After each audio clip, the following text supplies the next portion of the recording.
When we're born into this stage of feeling like a victim, and we download all this information from family, friends, school systems, media, religion, government, from everybody around us about how the world works. It's not necessarily accurate. When you awaken from this victimhood mindset and move into more of an empowerment mindset, you start to attract more money in your life because you start to have more power and more energy to make new decisions. Lesson number 1 is to give yourself a break. I've been through very tough times in my life. I was homeless 30-some years ago. I struggled. I starved. I went through long periods of unemployment. I went through long periods of indecision. I went through long periods of feeling like nothing was going to work out. Where was the money? Where was my job? Were things going to work out for me? When was I finally going to get published? Because I wanted to be an author, and I kept struggling, kept wanting, kept desiring to make that come true. And at some point, I realized I have to stop and forgive myself. I have to stop and say, Joe, you are doing the best you can. And I think that's true for all of us. You might be struggling now. Maybe you struggled in the past. Whatever the case may be, give yourself a break. Forgive, let go, and grow. This is one of the biggest lessons, because if you carry around the past, you're not going to be able to create the future you want. The energy that you're using to carry that luggage in your emotional energy system is preventing you from releasing it to attract money into your life right now. You've got to forgive and let go and grow. Lesson number 2 is all about hypnosis. Hypnosis may be subtle, but it's a powerful tool.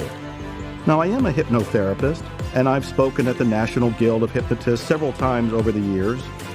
I've written hypnotic writing and a book called Buying Trances, so I know about the power of the mind. I know about the power of a trance.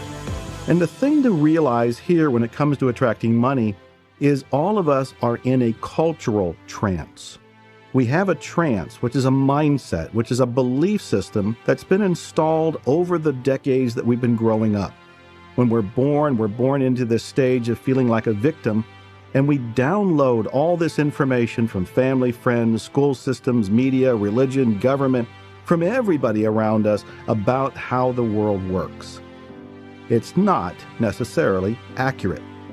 When you awaken from this victimhood mindset and move into more of an empowerment mindset, you start to attract more money in your life because you start to have more power and more energy to make new decisions. So hypnosis has helped me realize that we're all in a trance of one sort or another. If you'd like to be in the money-making, money-attracting trance, then you have to wake up from the scarcity trance. I've done that, and you can do that too. Lesson number 3. This is all about the smallest gestures that you do can actually carry the greatest weight. I've managed to be on Larry King twice. I was on Donnie Deutsch's CNBC Big Idea. I've been in several movies, including The Secret. And some of it's happened because I did little things. I was able to give somebody a book, which was then given to a producer, which was then the reason for a phone call. But when I did the small little gesture, it wasn't to make something happen. It came from my heart. I did something because my heart said, do this. I gave something because my heart said, give this. As a result of this small little thing, it caused a ripple in the universe, and it came back to me. I think this is a lesson about appreciating your own intuition, about acting on your own inner nudges, and trusting that where they go can be somewhere profound. That the small little gestures you offer right now can actually be the lever that kicks in your ability to attract more money. Lesson 4 is all about appreciation. I am a great believer that when you appreciate what you have, you will receive more. When you are in this moment feeling gratitude for this moment, you actually up your vibrational signal to attract more things to be grateful for. Now, this isn't really complicated. When you're in this moment and you're grateful for what's going on, you feel better. you feel lighter, you feel happier. When you appreciate anything with genuine sincerity in this moment, you actually begin to attract new experiences to be grateful for. What you get in the next few moments is going to be based on what you feel in this moment. Recently, I read a study that said your unconscious mind does things 3 days out, meaning that what you feel right now is going to cause a response 3 days from now.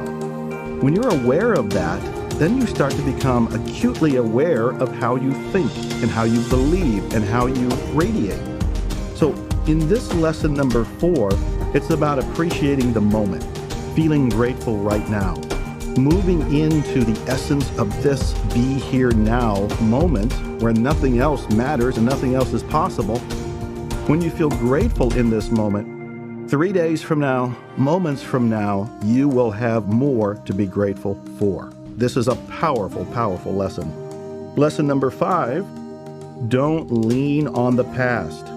Learn from it and move on. This ties into one of the earlier lessons I was referring to, but this is about just letting go, period, but learning from the experience. I've tried many businesses, some of which didn't work out, but they didn't work out the way I expected them to. They worked out better than how I expected them to. But when they're not working out, it might be perceived as a failure in that moment. It depends on your mindset. If you see that a failure is really an opportunity to do something different, you can learn from it and then move forward, adapting as you go. As you do that, you end up attracting money that you never thought might show up because you're surprised by it. So the past can be a great educator, just don't get locked into it.